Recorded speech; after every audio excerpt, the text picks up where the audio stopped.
And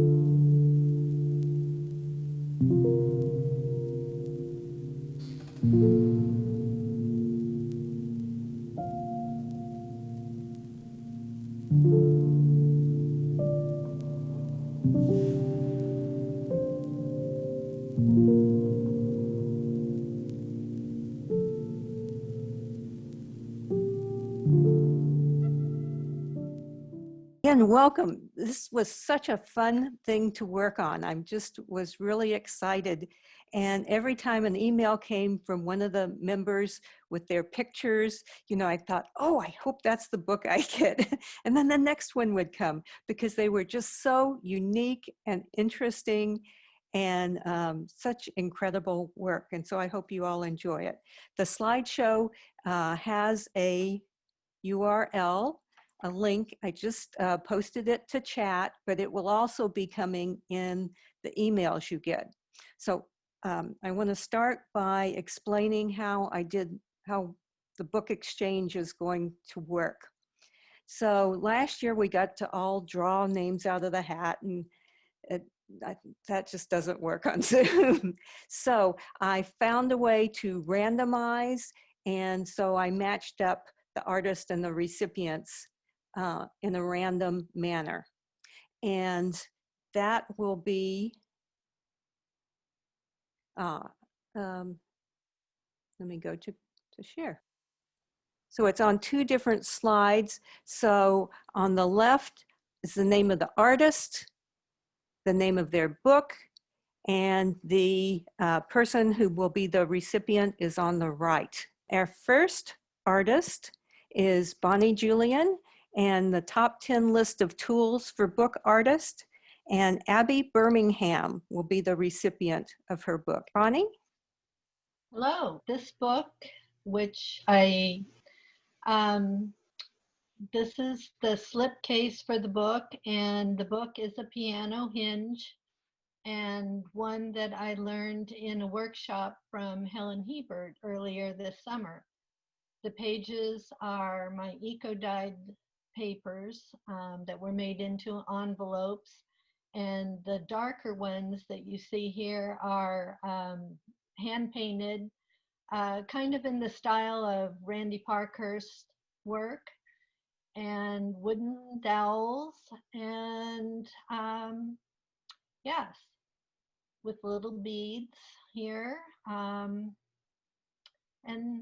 that's basically it. It's a small little book and of 10 different tools that are common to book artists.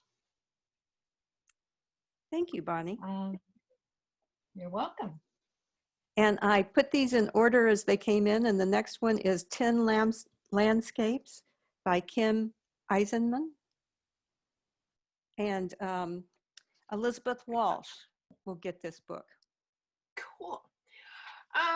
Yeah, I don't do themes really well, so I immediately, of course, go completely blank when I see a theme. So this one just came about mostly because I'm working on another larger project and I needed to figure out how to do it. So I decided to give myself a challenge of doing these little tiny landscapes with just little tiny scraps of paper, and I had a lot of painted paper.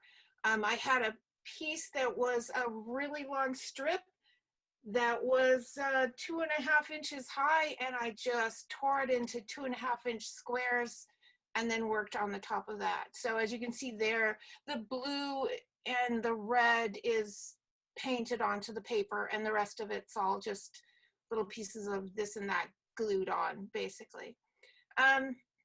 So yeah, it's just an accordion book. You can see what I used right there, and the rest of the paper is just paste paper. There's some cloth. There's some watercolors that I didn't like that I chopped up. There's just all kinds of stuff. And I made it into 10 little landscapes of places that I can't go right now. So imaginary places. But thank you. And also, if you want to, as I'm taking you through this, if you need to go want to go back and to talk about something in one of the prior pictures, please just let me know. The next one is Dorothy, and the recipient will be Lynn Skordal, and the book is DECAD. Dorothy? Yeah. I'm not sure how you say that. DECAD, I guess. It's a word that is, derived from Greek. So I was looking, when you see the inside of my book, so this has a little slip cover. I made a flag book. This is the first flag book I've made. I used instructions from The Art of the Fold, Hitty Kyle's book. And if that book was an investment, but it's really worth it if you don't have it, or her instructions are so excellent. Of course, you have to read all of them, but it's, I guess my picture is showing, all I see is Belinda, but I want to show this. So it's really fun. So following her instructions, it was successful. And I was sort of amazed. So the number's 10, and then I needed a word that only had 5 letters to go back the other way. And so I, thank goodness for Google, a word for 10 words for 10 I looked up. So anyway, this is now it's, of course, decade comes from DECAD, and so it comes from the Greek, and sometimes it's used as a technical term. Let's see, the cover paper is paste paper that I made, and y'all, you know my work, I love color, so lots of color. Anyway, that's pretty much it. Thank you, Dorothy. The next one is Amy, and her book is 10, and Rachel Watson will be the recipient of this book. I'm here. I had two different artists' work that influenced me on this. I don't know if any of you saw the Icelandic artists at the Bainbridge Island Museum of Art, but one of them, her name is Kristin Thora Gudjart's daughter, made a book, a flag book that has where the flags are. She had written the names of family members and ancestors with birth and death dates, and it was a family tree, and it was so beautiful in black and white with the flags.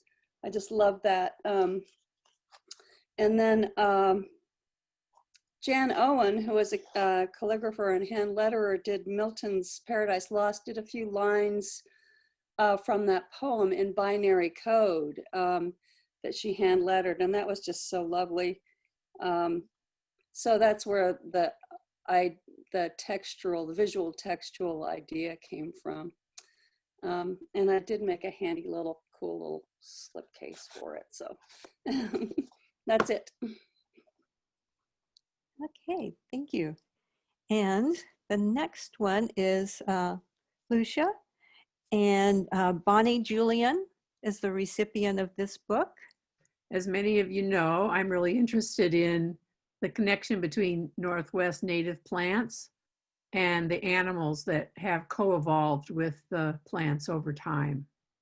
And so what I did was to make a book about 10 of the many animals that have co-evolved with the vine maple, which is a native, kind of a smaller native tree in this area. And the pages of the book are made out of rhubarb and Gompi paper that Deborah Greenwood and I made. And the pages, the drawings are from another project I'm working on called the Pacific Northwest Native Plant Magic Book Project. And so I took the drawings from the other project, put them in here, and then stitched them onto the pages, showing the relationship between the plants. Like in this one, mason bees help, they pollinate, and the vine maple flowers in the spring. And some of and I also combined my botanical contact prints. This particular one was vine maple printed onto fabric.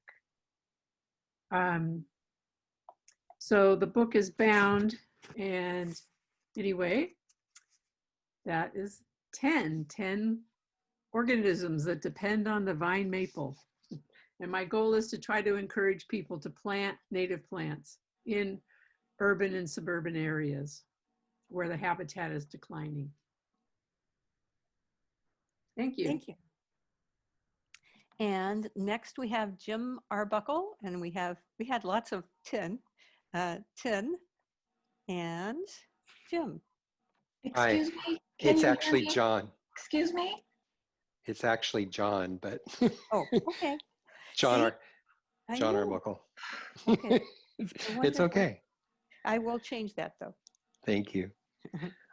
Okay, so when I first saw what the theme was going to be, I thought, what do I have that's got 10 of something? And then I actually immediately said to myself, I have stamps. I have all these stamps. And so it was quite a process, but I had them all organized. I had a helper and had them all organized by country. And then once they were organized, I went through and found 10 of each country. And so I put them out just to see, okay, how can I organize them so that they're like a picture frame with some room left in the middle. And I'm really into making mini collages. So after I adhered the stamps to each one of the pages, then I made a collage to go on the inside. And so those are the ones that that you're seeing now. And when I finished the book, I kind of was upset because I don't want to give this book away. And I've heard that actually from other people who have participated in this exchange before. But so I said, okay, I'm going to make another book.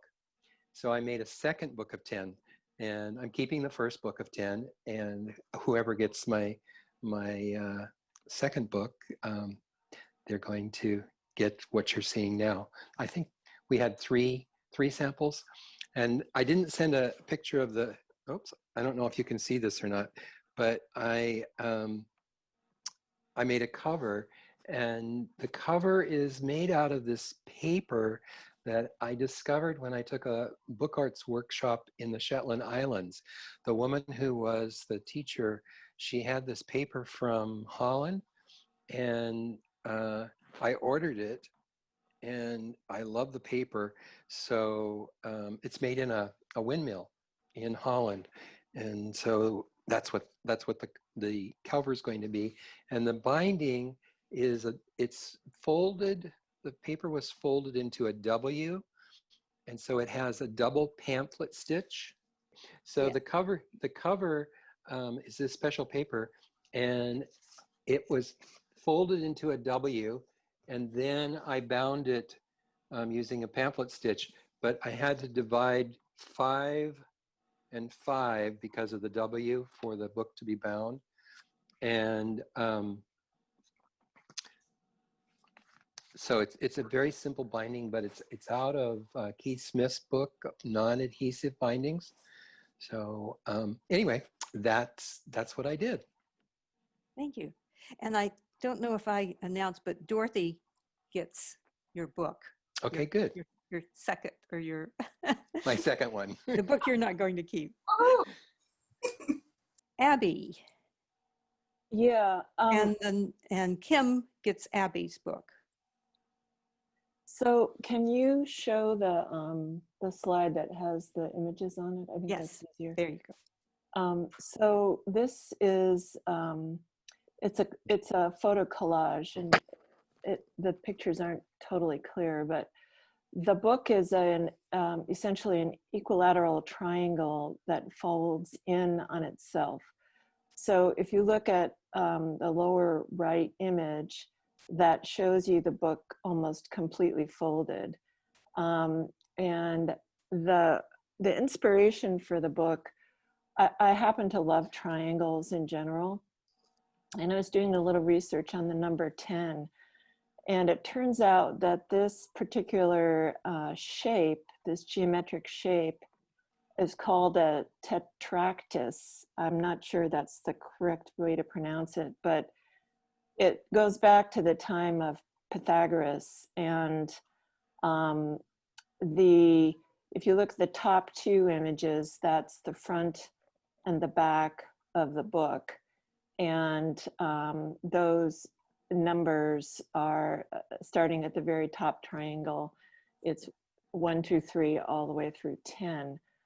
That form had mystical significance and as well as mathematical, because it represented the 4 elements: earth, air, fire, and water. And the back of the book, not a very great slide, but has the 4 words: earth, air, fire, and water. The colors are red is fire, water is blue, earth is black, and air is white. And I actually made 3 different versions of the book. So Kim, you get to pick which one you want, but they're basically similar. The hands are my, I've always loved the hands that appear in caves, and I love the idea that the numbering from 1 to 10 derived from the number of fingers that we have. So that's where the hands come from. So it's sort of a combination of math and mystical symbolism, and then the hands thrown in just because I really love them. The medium is primarily printmaking using an etching press. The hands are, there's some spray paint around that, and a lot of use of paper stencils in the printmaking technique. The end. Thank you so much, Abby. And Bonnie, I found you, I missed you on that first list, but your pictures and all will be coming up, and I will tell you which one you get when we get there. Okay.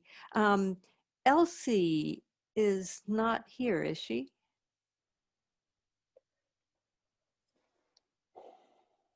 So Elsie did 2 because we had a pair that did 1. So to balance that out, and this one is called Dreams, Reality of 10 Mayan Days. And it's about a trip that she was planning to take, but didn't get to take this summer. I am here. Oh, you are here. Okay. I'm as Eve. Oh, okay. Well, then, sorry. That's and, okay. So Becky will get this one. So if you want to tell us about this. So I wanted to be an archaeologist when I was 12 years old until I was 17. And when my husband was looking at another tour we did 2 years ago, Machu Picchu and the Galapagos Islands. And I'm still working on the book because 2 people in our tour group haven't shared their pictures. But with this one, we went with total strangers. There were 23 of them, and ended up with the experience of being refugees, i.e., can we get across the Guatemalan border into Mexico before Guatemala shuts down for a minimum of 15 days, if not longer? And so this is the 4th iteration of this experience. And I had my sister-in-law take pictures of me in my uniform that I wore. And so there are pictures of what we did and some of what we hope to have done. There's always a map because you can't tell a story that deals with geography without a map. And it was the experience. Even though we lost money, we didn't get to do everything we wanted to do. It became more profound than it might have been because as we were dashing on a 6-hour bus ride through Guatemala countryside on Pan Am Highway, which is everything from, oh, it's a nice 2-lane highway to, oh my God, we're going to get rammed in by somebody coming down the switchback driving too fast. It makes you really think about how fortunate we were that we had tour guides that knew what to do, that we weren't exploited by having to pay a coyote to take us across the border. And so when we got across the border, we were the last tour group, the actual last people to cross the Guatemalan border into Mexico at La Masia. And then we had another 6-hour drive to Tuxtla Gutierrez, which was the closest airport. So this iteration is still a work in progress. The third one I really liked because the binding was really simple, but the gatefolds, I ran out of content to fill the rest of the gatefolds, because if you have 10 days in Guatemala, but you're not 10 days in Guatemala, you have a lot of blank pages. So it is a positive way to remember a very scary experience. Thank you. So Lynn isn't here. Amy gets her book called 10 Hats. And so she's really not here. 10 Hats was created for a book exchange by Puget Sound Book Artists with the theme 10. I created 13 copies. One was given away as part of the book exchange. The book was created to commemorate the reign of Donald J. Trump. Very stable genius. There are 10 pages containing 10 images of Mr. Trump, each with a different collaged hat. Covers are Lotka paper scraps. Bindings are hand sewn with black thread.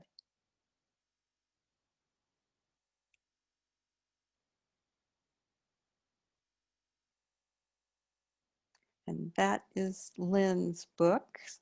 And then Elizabeth and Elsie gets Elizabeth's. So my book, and I ended up making 2 of these because last year I also made 2. You get involved in the book and then you think the thought, I heard John say, of giving it away. So I made 2, and it's pretty labor intensive. I made it in the shape of a house for staying at home. And during the stay at home, I love sending out mail with little projects and little trinkets. So this is full of some of the little projects that I sent out. So you can see the book here, and the roof of the book, I use sandpaper to create shingles on the top, and when the book is extended, there's calligraphy on the side of the pages, and this is unassembled, and when it's together, and it's created by 2 accordions that there's a slit that fits into a slot, if you can see, and that's what creates the pockets. So I had a lot of fun doing all the little projects, and then I came up with the name Paper Arts Decathlon because I spent so much time on the projects, and then I kept looking at the calendar, and I thought, this is like a race against time to get all these little trinkets for each of the pockets. So Decathlon is a 10 event race. So I came up with Paper Arts Decathlon because it's all different little paper constructions, little books and other things. So I hope whoever gets it enjoys the little projects in there, and will, they're all pretty easy to make, and maybe try them and pay it forward, send it to someone who's shut in alone. That's what I did. A lot of people who I know who are single, sending them a little bit of sunshine was nice during the pandemic. And I'm still doing it. That was just interesting way, your new binding thing. And Malpina and Victoria did one together. So I don't know who's going to talk about it. Oh, and Helen Edwards gets their book. So we can both talk a little bit. We were talking about our project and what we wanted to do. And then we decided that it'd be fun to collaborate. And so that's what we did. And so we sent each other lists of ideas for 10. So we brainstormed and we ended up with this book and this topic. And so we realized that I live in Olympia, which is the 10th district. And we have 10 districts in the state of Washington. And so that's how we came about developing this book on 10. And it's based on our state and the congressional districts. So Victoria? Yeah, it was really fun to collaborate with Malpina, like virtually and far away. I'll just read quickly our little artist statement since we kind of put that together so well. But Washington State is a geographical marvel with 7 widely diverse and distinct ecosystems, from the rocky Pacific coastline and the rainforests on the Olympic Peninsula to rich soils of the Columbia Basin.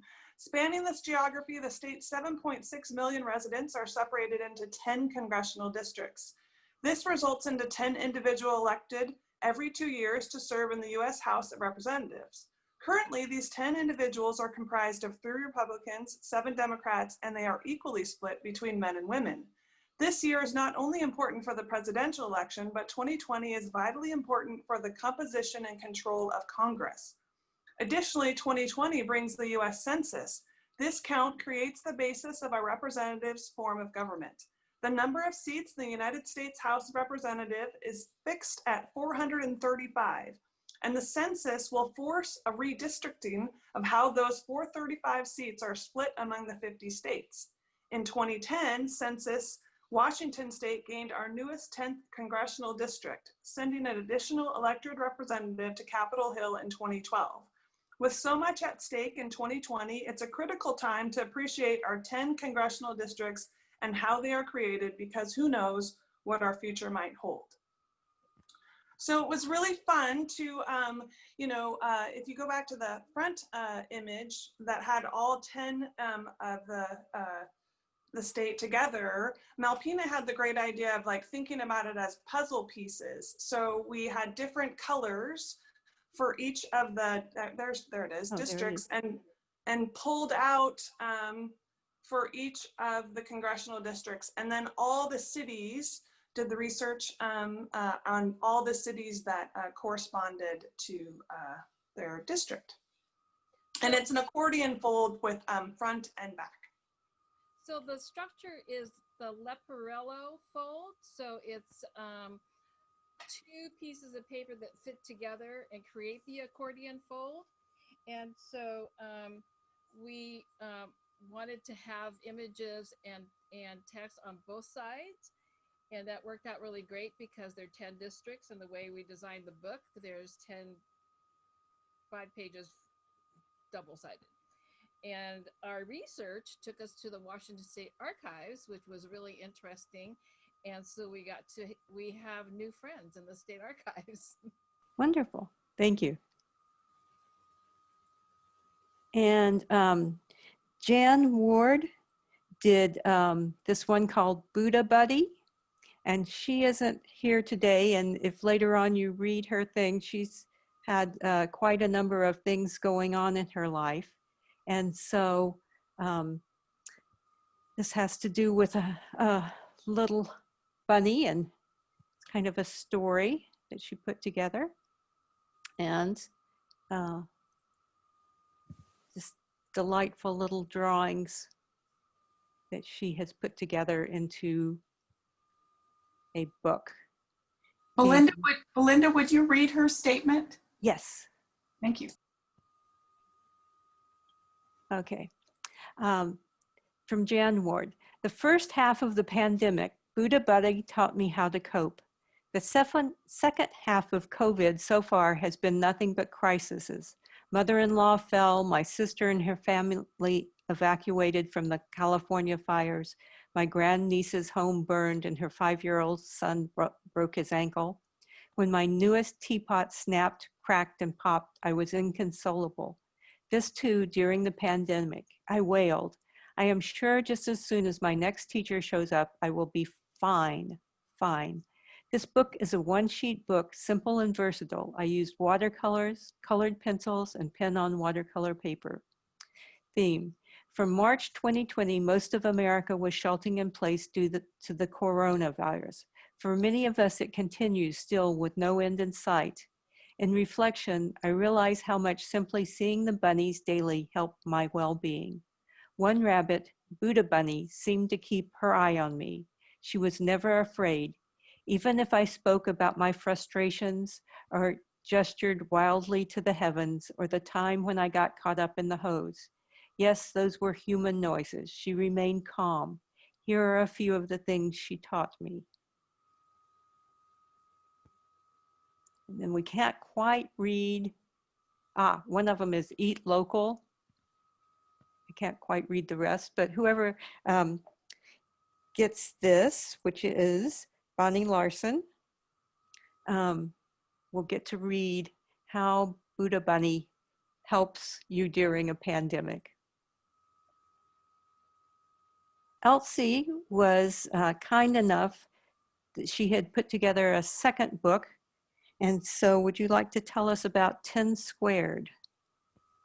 And So this goes to Malpina and Victoria, or you two have to decide who gets which one.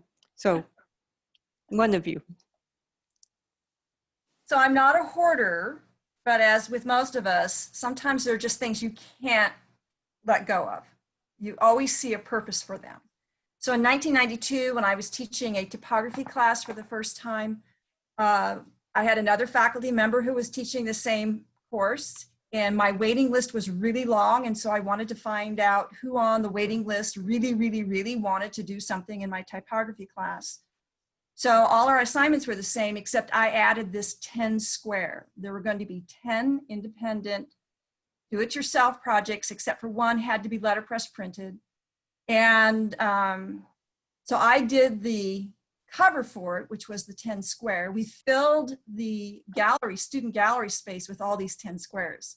So there were 26 students in the class with 10 squares, and I did my own 10 squares. And it was really wonderful to see all these 10-inch squares with random, the typographic solutions, as well as the one common theme.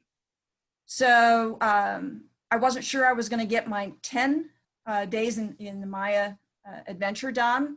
So to give my brain a rest, I just went into the studio, grabbed one of these sheets, and decided, you know, I've made paste papers in my classes from 1992 to 2010, when I had to turn my class over to an adjunct faculty member just because of my administrative assignments. So I found 10 blue sheets of paste papers and put them together. And so it also, not only do you have the beautiful sheets, but it also has on the back side the tools and everything that was used. And if you really wanted to, you could take it apart and you could then use scraps of it to make your own books in blue. So there's the 10-inch square. I have enough to make one more book, but it won't be blue sheets. I have to do different colors. Thank you. And then Helen Edwards did 10 wishes. So I'll read hers. This is one of my first artist books. Mostly I had been coming to the artist book events as an archivist, so it is very exciting to get involved in the making of the books. I've now made several artist books during quarantine, and it has been an exciting and wonderful process. I'm so excited to learn even more. About the book, I made the book using paper for letterpress printing. For printing the words, I used a set of metal stamps with typewriter style font, and I printed everything by hand. The dandelion and dandelion seeds are hand drawn in pen. The binding is kittle stitch, not super effective. I'm still improving on that technique, but I will master it eventually. The theme of tin, I really wanted to do something with dandelions. I love dandelions. I love blowing dandelion seeds and making wishes, and I love drawing dandelions. I decided that it would be fun to do 10 wishes for a couple different reasons. One, so I could draw dandelions, but also because it seemed important in these wild and terrifying times to send a little blessing or positive energy someone else's way. So I thought about what wishes I would hope to send to someone else and hand printed them and then drew the dandelions. And I don't know if I said this goes to Maura Dunnigan. And this is 10 wishes.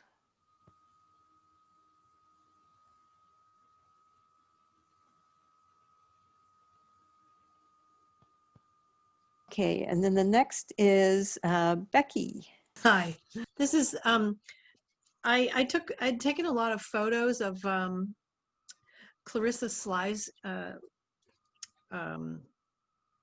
you know, paper cranes, the chandeliers that are in the library at UPS, and they're really gorgeous. And I was thinking about them as part of our celebration. And because I'm origami impaired, I can't fold a paper crane if my life depended on it. But I started piling them up on top of each other, and I'm cutting away the negative spaces with an X-Acto knife, and just yeah, and it just got more and more fun to look through it. And so the tunnel book format seemed to present itself for having this depth and this, you know, complex, like flying flock of paper birds. And in the very back of the book it says,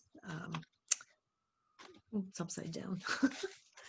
On the very back page, there's it's red paper, and it says 10th anniversary PSBA 2020, and a little bit of text about Clarissa's folding of the paper cranes. But yeah, so I had a lot of experimenting to do. I've been experimenting a lot with different kinds of different paints. I tried painting a lot of masks, and I stiffened them with gel stiffener, just to see how many. I must have painted 20 of these. Most of them were not useful in one way or another, or they got paint on the other side, which I didn't like. So anyway, I ended up with just needing,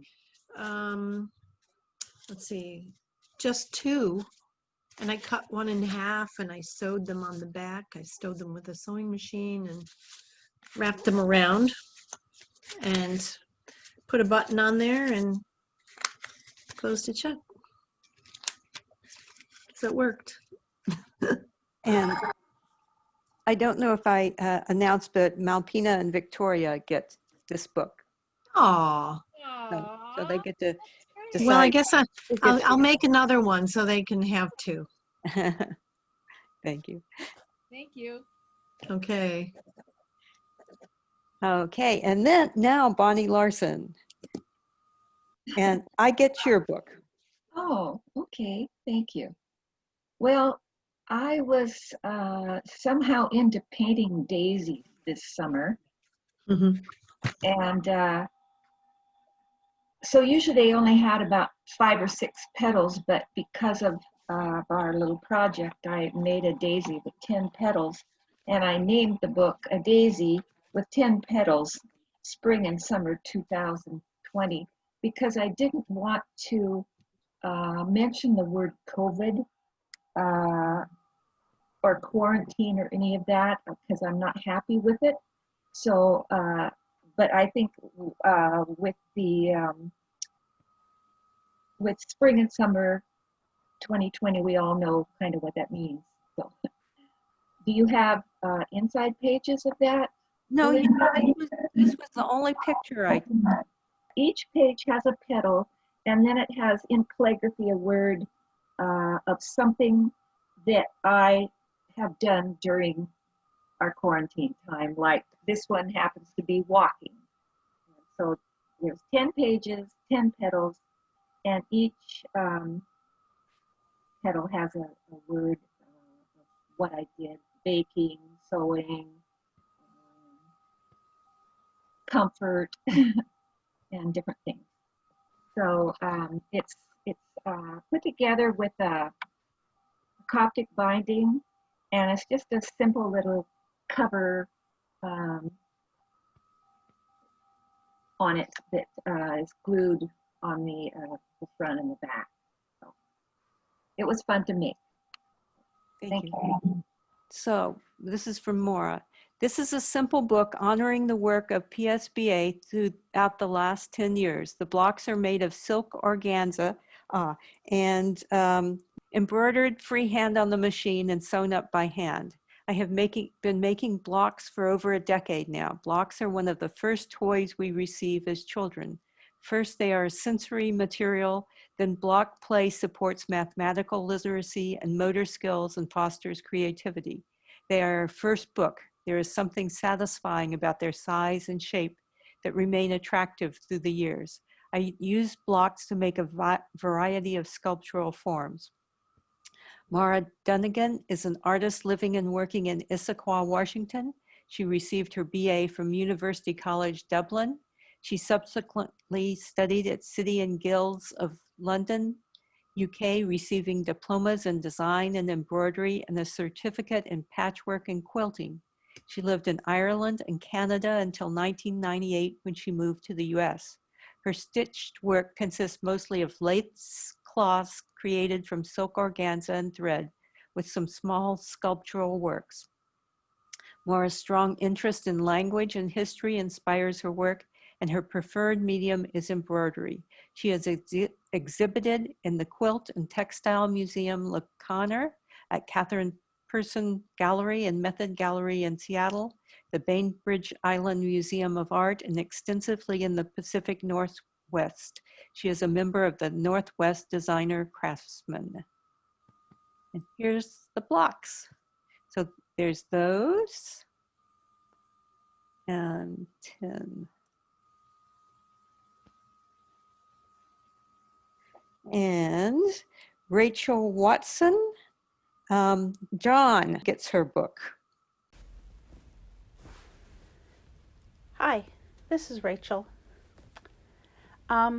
About Cascades. I pulled the inspiration for my book from a few different places and times in my life.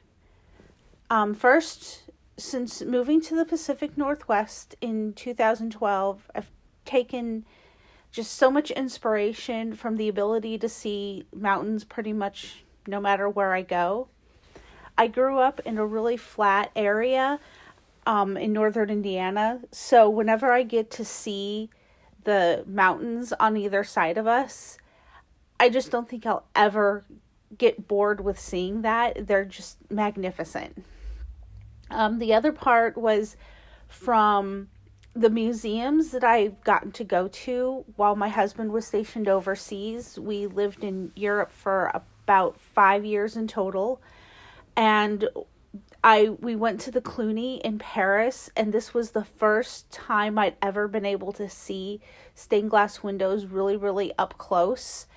And to have all of that detail in the glass, and you see the little frit lines where they baked it on and then they placed it in these pieces. We don't make stained glass like that anymore. It's usually cut up in small pieces, and each piece is supposed to delineate like a section. So just to have these kind of interesting details put on glass in a whole different way, I just remember marveling at this. And the fact that we get to just go into a museum and see it up close versus like going into a church and it's always up high and you don't really you're supposed to look at the bigger picture and not just at the little details. But this was also the first time I had ever done anything like this. A star book is, I feel like it's a pretty basic thing, and it went together really, really easily, but this was my first one. And so I loved being able to add the depth and dimension, and then I could put in the LEDs in the back and light it up, and it's just kind of amazing. So for the paper of the sections, I used a heavy cotton-based paper, and then I also used glassine and Tyvek for the actual black part. The heavy cotton-based paper gives it the structure, and it helps lift up the LEDs, and it also enabled me to create a wider spine for each section, so that way I could actually have something to push the LEDs through. And I also wanted it to kind of spread out more on the outside, since I was using 10 signatures instead of a typical 5. So I wanted to be able to push out where the actual imagery was to keep everything a little bit further apart and to stretch it out some more. So it gave me a wider spine to the book, so I could create that larger circle in the middle.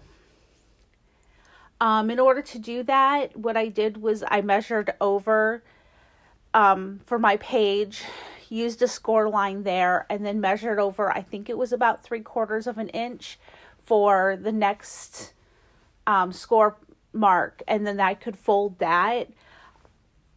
I think that I measured the paper pretty well to be able to do that, but I did struggle with consistency if I tried to measure over one page and then measure over the other page, like, creating the spine from two separate directions. When I tried to do that, it wasn't working very well. For the glassine, I used Tim Holtz Distress Inks and ink oxide in the ink pad form.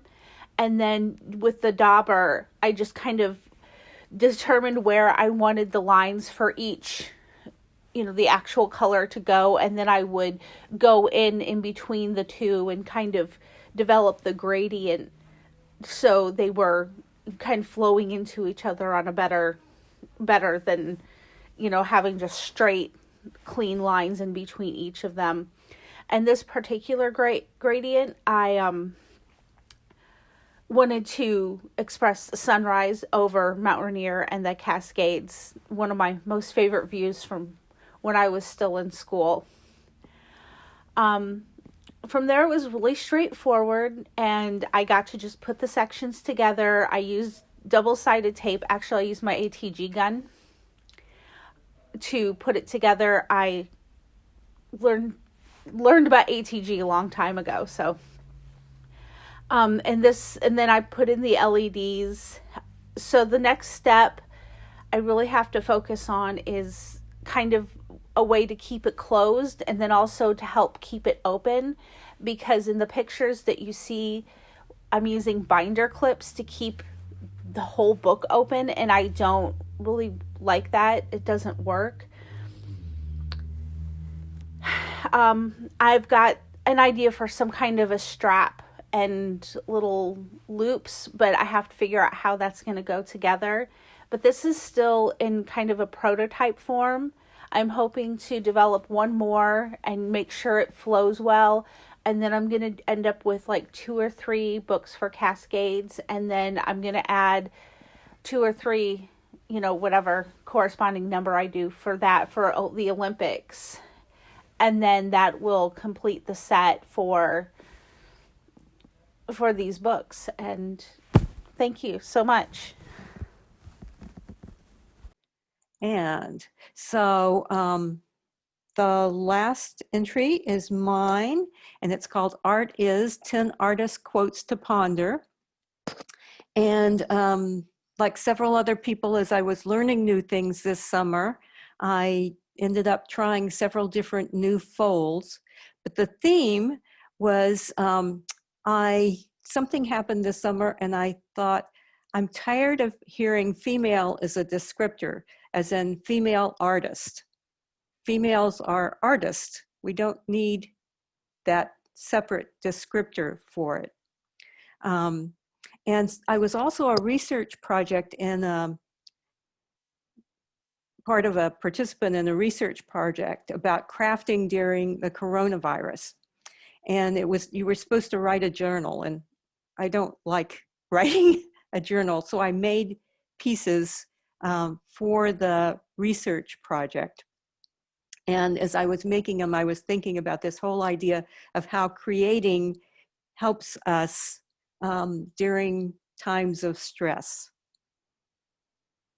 So the first book has a Korean mulberry paper cover with a little Fimo ornament that I had made at some point.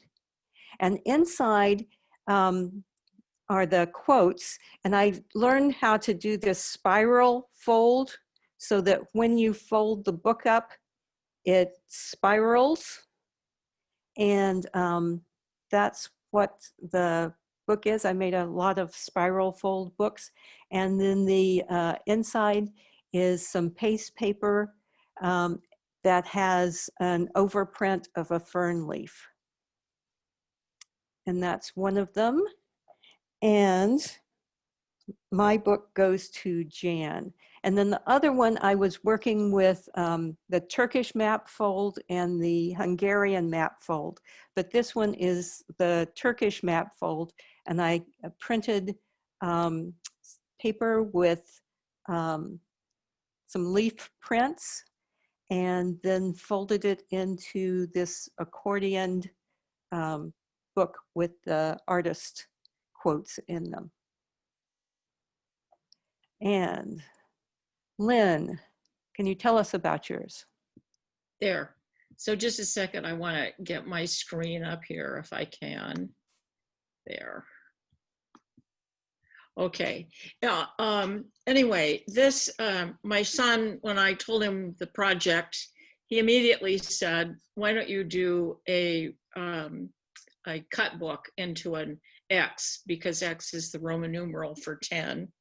So it's called 10 by 10 because when you open it up, and that's the front and back cover, there is the X in the middle, and the half of it is a V, which is the Roman numeral 5. So anyway, I played on that throughout it.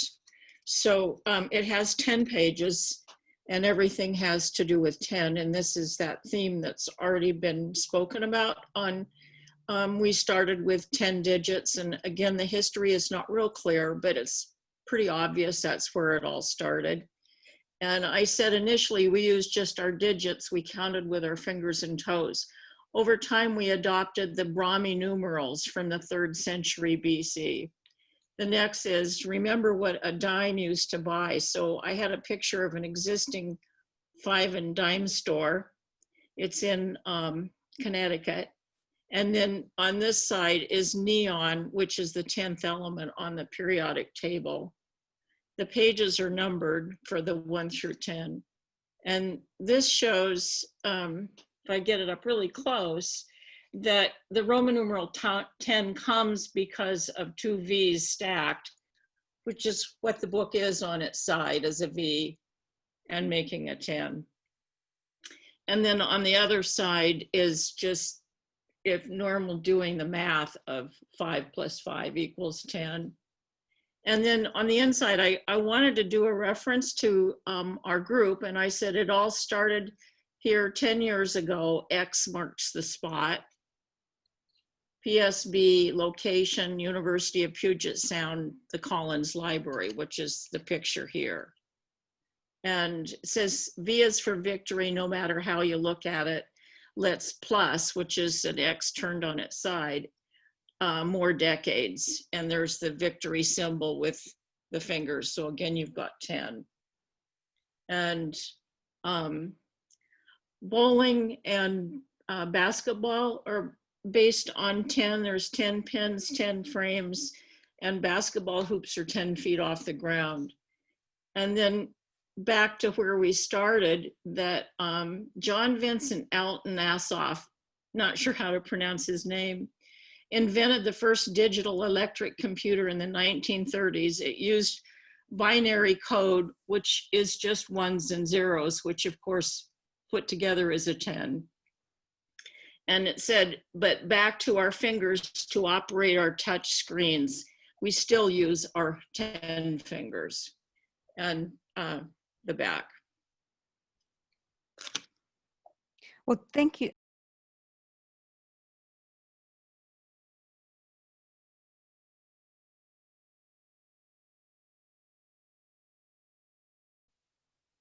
Does anyone just have a question?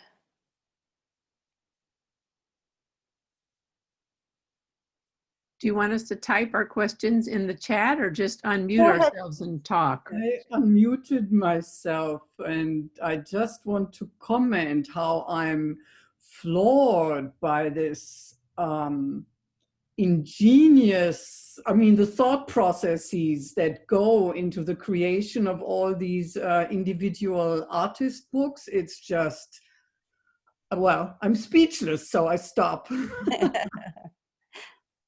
And Malpina and Victoria, you have a request from someone that you send the directions for your fold or put them up somewhere so that we can all see that. There are so many wonderful structures. I'd love to have directions to all of them. Most of them I've never tried before, so they're wonderful. Yeah, one of the things that happens when we put things into chat is, because I couldn't see the chat while the screen was sharing, I can't tell which book different comments go to. But they were, and all so unique.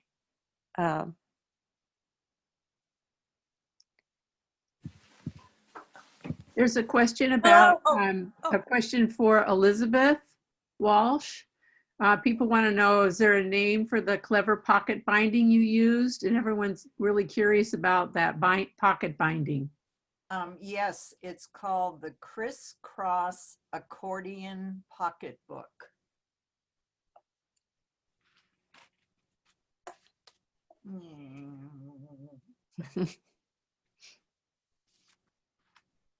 Because you have two accordions that cross each other and fit, like I explained before. There's you make a slot.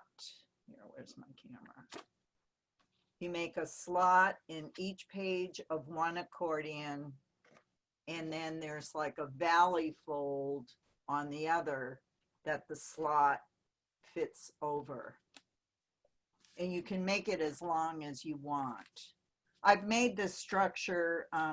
This is the third time I make this structure. I made it for a birthday book for a friend of mine who turned 80. And then everybody made a card that was the dimension that would fit in that. And she got all these cards to fit in her birthday book. It was really cool. So Elizabeth, you have the pockets that the stuff goes into, but it's not stopped because it's open in the bottom. So I'm assuming when you attach the cover, that creates the bottom. It's attached just at one end. Here, wait. So here's the cover with nothing in it. And then the accordion will adhere to one end and then the other. It's just adhered to the covers, so the center is loose.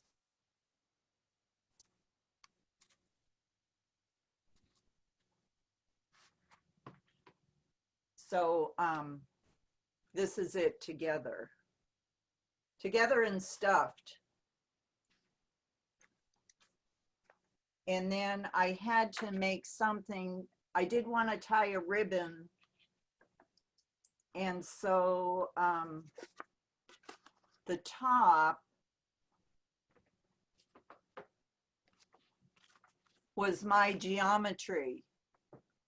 My dad was a math teacher and all of us inherited the math genes, and I love geometry. So this is how I made the cover. You get out the graph paper and you measure. I put a question to Belinda about the those leaf prints, because you also used that in our collaborative book that you were on my team. Okay. I was curious how you did that. So I was just doing some monoprints, and I inked up some leaves. The only the problem I had was the gold paint I was using doesn't dry very well. And then when I pressed the book flat, it kept trying to stick to itself. And so I had some, but yeah, I just inked up leaves and. It looks more complicated than that. Yeah, you know, and I tried to find, I called it a monoprint because if you just call it a leaf print, everybody thinks about the ones kids do, but yeah, it's it's pretty simple. Oh, hi, it's Victoria. If you can see me. Yes. Yeah. Okay, good. I never can tell if people can hear me. Well, it's a super, I don't know if we can find the directions for our book, but it's so simple. I just wanted to show everyone. It's a great structure for photographers and printmakers where sometimes you only have one side of the paper. So I have an empty one here. So you have just your accordion fold, and then you just keep interlacing them. And as you do that, it can be as long as you want to, and then you have front and back side using one-sided paper. So that's what it is. Victoria, that's the Leporello bind. Yes. Yes. Yeah. Yes. We used archival tape because Malpina and I don't like glue because we're messy and it makes it wavy. Right, Yeah. Malpina? Yeah. Great structure. Super simple. Any other questions? I would just like to comment to Lynn on her ingenious X marks the spot, the V's, the Roman numeral. I mean, you just thought of everything. It's great. Thank There you, you go. Elizabeth. I appreciate that. Yeah, it's really a cool. It was fun to do. Yeah. I have a math background too, so that's where it comes from. I know. It stays with you. It does. It does. They were, I just was just blown away about how the simple theme of tin, when we first chose tin, that I know not everyone was excited about it, and I'm not sure that it would have been my first pick, but how everyone just finally took that and took it in so many different directions. Yeah, it's great. It's actually why I totally love theme shows, because I'm always blown away by how, as humans, our innovation, that we look at the same things so differently and create so differently. Anything else before we, so both the recording, Mark is going to be putting that, they'll be putting that up, and the slideshow will be up, and then the emails will go out about who to send your book to, or how you're going to negotiate with them when you don't want to give it up.